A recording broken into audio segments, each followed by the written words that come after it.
10 millions de morts. Pour mieux visualiser l'ampleur du désastre, fermez les yeux et imaginez.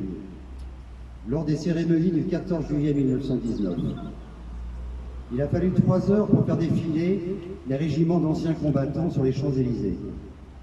Alors que si les morts de la Grande Guerre avaient pu défiler, cela aurait demandé 3 jours et 3 nuits.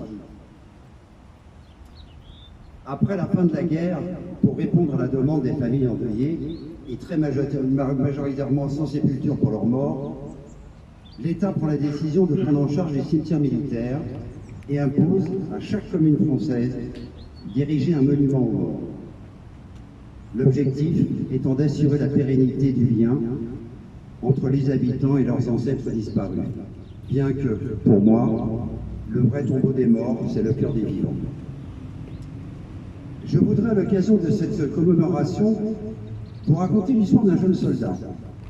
J'espère que vous aurez autant d'émotion à l'entendre que moi à vous la raconter.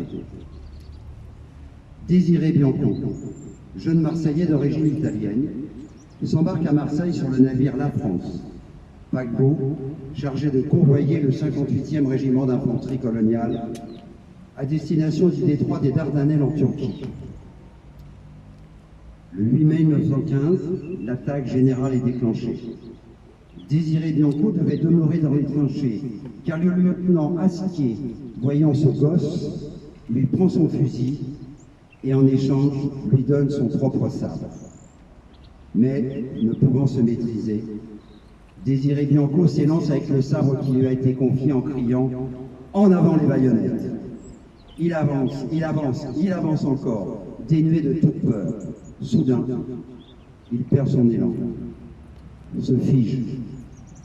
Ses doigts desserrent le sabre qui glisse de sa main.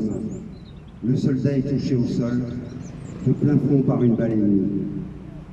Nous sommes le 8 mai 1915, il est 17h45. Désiré Bianco avait 13 ans, 1 mois et 4 jours. Il est considéré comme le plus jeune soldat mort pour la France.